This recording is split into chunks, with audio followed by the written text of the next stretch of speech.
ಒಬ್ಬ ಸೆಲೆಬ್ರಿಟಿ ಅಂತ ಹೇಳಿದ್ರೆ ಸರ್, ವರ್ಕೌಟ್ ಮತ್ತೆ ಡಯಟ್ ತುಂಬಾ ಇಂಪಾರ್ಟೆಂಟ್ ಆಗುತ್ತೆ. ಸೊ ನಿಮ್ಮ ಲೈಫ್ ನಲ್ಲಿ ವರ್ಕೌಟ್ ಮತ್ತೆ ಡಯಟ್ ಎಷ್ಟು ಇಂಪಾರ್ಟೆಂಟ್ ರೋಲ್ ಪ್ಲೇ ಮಾಡುತ್ತೆ?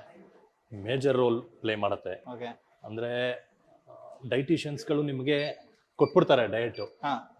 ಇಷ್ಟು ಡಯಟ್ ಮಾಡಬೇಕಾಗತ್ತೆ ಅಂತ. ಹೌದು. ನಮ್ ಬಿಸಿ ಶೆಡ್ಯೂಲ್ ಅಲ್ಲಿ ಅದನ್ನ ಮಾಡಕ್ ಆಗಲ್ಲ. ಓಕೆ. ಅಂದ್ರೆ ಅದನ್ನ ಕುಕ್ ಮಾಡ್ಕೊಡೋರು ಕಷ್ಟ. ಅಂದ್ರೆ ನಾನು ಹೇಳೋದು ವರ್ಕೌಟ್ ಬಾಡಿ ಎಲ್ಲ ನಿಮ್ಗೆ ಜಿಮ್ ಅಲ್ಲಿ ಬಂದ್ರೆ ಆಗಲ್ಲ, ಹಾ. ಒಂದ್ ಕಿಚನ್ ಇಂದಾನೆ ರೆಡಿ ಆಗತ್ತೆ ಅದು. 70% ಎಲ್ಲ ಒಂದ್ ಕಡೆ ಡಯಟ್ ಇದ್ರೆ 30% ವರ್ಕೌಟ್ ಇರಬೇಕು. ವರ್ಕೌಟ್ ಇದೆಲ್ಲ ಅಂದ್ರೆ ತುಂಬಾ ಜನ ನೋಡಿರ್ತಾರೆ, ನೀವು ವರ್ಕೌಟ್ ಮಾಡ್ತಾನೆ ಇರ್ತಾರೆ, ಅವ್ರು ಏನೂ ಆಗಲ್ಲ ಪಾಪ, ಹೌದು. ಹಾಗೇ ಇರ್ತಾರೆ. ಹೌದು. ಅಂದ್ರೆ ನೀವು ಮೇಯ್ನು ಡಯಟ್. ಹಾ. ಸೊ ಮನೇಲಿ ಪಾಪ ನನಗ್ ಡಯಟ್ ಮಾಡಿ ಮಾಡಿ ಮಾಡಿ ಮಾಡಿ ಹಾ. ಬೇಜಾರಾಗಿ ಹೋಗ್ಬಿಟ್ಟಿದ್ದಾರೆ ಅವರೆಲ್ಲ.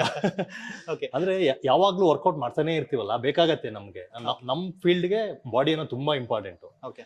ಬೇಕಾಗತ್ತೆ. ಸೊ ಡೈಲಿ ಬೆಳಗ್ಗೆ ಎದ್ದ ತಕ್ಷಣ ಫಸ್ಟ್ ಇದು ಕೆಲಸ, ಹ್ಮ್. ಇದಾದ್ಮೇಲೆ ಜಿಮ್ನಾಸ್ಟಿಕ್, ಡ್ಯಾನ್ಸು, ಓಕೆ. ಅದಾದ್ಮೇಲೆ ಬೇರೆ ಮೀಟಿಂಗ್, ಆಫ್ಟರ್ 12 o'clock ಮೇಲೆ ಬೇರೆ ಕೆಲಸಗಳು ಮಾಡ್ಕೊಂಡು ಹೋಗ್ತೀವಿ. ಓಕೆ. ಅಂಡ್ ಇಂಡಸ್ಟ್ರಿನಲ್ಲಿ ಮಲ್ಟಿ ಸ್ಟಾರ್ ಅವ್ರ ಮೂವಿ ಅಂತ ಹೇಳಿದ್ರೆ ತುಂಬಾ ಜನ ಬಹಳಷ್ಟು ಎಕ್ಸ್ಪೆಕ್ಟೇಷನ್ ಗಳನ್ನ ಇಟ್ಕೊಂಡಿರ್ತಾರೆ. ಸೊ ನೀವು ಮತ್ತೆ ಡಿ ಬಾಸ್ ಯಾವ್ದಾದ್ರು ಒಂದು ಮೂವಿನಲ್ಲಿ ಆಕ್ಟ್ ಮಾಡುವಂತ ಸ್ಕ್ರಿಪ್ಟ್ ಬಂದ್ರೆ